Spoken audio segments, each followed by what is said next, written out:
welcome to the Thank you Institute very of much. Cultural Thank you Diplomacy. for having me. It's wonderful to have you here. Thank you very much. So to begin, what role do you believe cultural diplomacy has in today's world? I mean, you know, the word diplomacy is actually a word which we have to, before we say anything, you know, we have to think about it. Should we say it, or is that's red line because of diplomacy? But when I was coming here, and I just met an Arab woman outside, and I said, "But I have a speech today, and I'm going to say something, what I believe, what is good for the world, and what has to be changed to preserve the world peace. But if I just talk on diplomacy, then I can't talk anything actually. So I'm going to bring the right tone. I'm going to say everything. So I think diplomacy is a word to say everything, but in the right manner." So yeah, taking into account that this kind of limitation, what do you think, like during your career, because you had also quite extensive career, what has been your more challenging role? You know, I came to Germany when I was 8 years old, right? And that was 1980. And at that time, everything was a challenge. Even the German language was a challenge. And the people were different. And the people couldn't speak English. You know, I remember the time when I went to my teacher and said, "I want to say something." She said, "No English," you know? And that's where we started to understand that country. And it was a big hard fight. And that's why I actually after my college went international studies in the English speaking country. But I think from the beginning it was hard for us. Then I think my hardest bit was to build up a company which is Qaiser Equity Investment today, which is a big investment company. That was a hard fight of at least 10 hard years, you know, of my life. And then I think the second thing which was very difficult and hard time the last 3 years when I graduated from Harvard Business School. You know, that was a tough time because I started when I was 40, you know, and in OPM we have about 150 case studies, you know, and my brain was not that fresh anymore that I could remember that stuff, but it was tough. So if you want to ask me which was the toughest thing I've done in my life, I have to say, number one, my business, 10 years, hard work, and number two was a Harvard Business School. Oh wow, yeah, probably must have been really challenging. Really challenging. Yeah. Taking into account like your specialty in security and given the actual situation that Germany is facing, what role do you think the refugee groups that come into Germany will play in the country's near future? See, you know, Germans got a very difficult position. I advised the German government, the Ministry of Commerce, and I wrote about demographics, statistics. And many people don't know that Germany just got 11 million children in a country of 18 million, you know.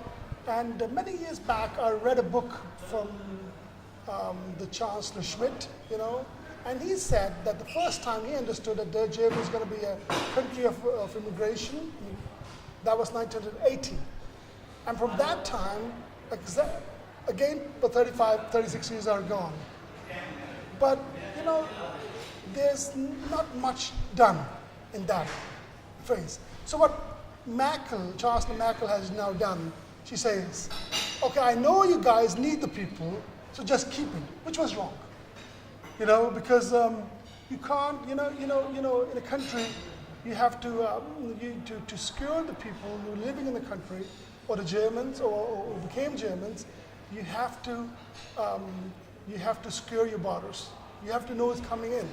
You know, if you just let anybody inside, and but there was also, I understood why she done that, because she knows, well, we need about 50 million people, so please let 1 million people here.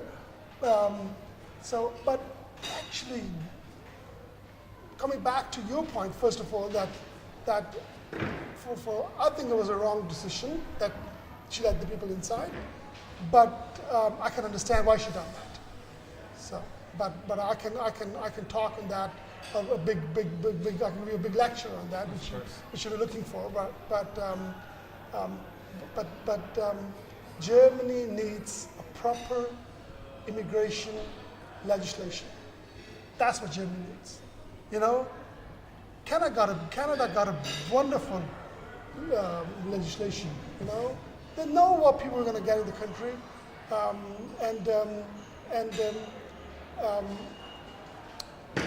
and also, you know, if you check Justin, who's the new Prime Minister of Canada, you know, he took a little bit few people in Canada from the Syrian people, and the day they came in the country, and he said, "Welcome, and you are the citizens of tomorrow of this country."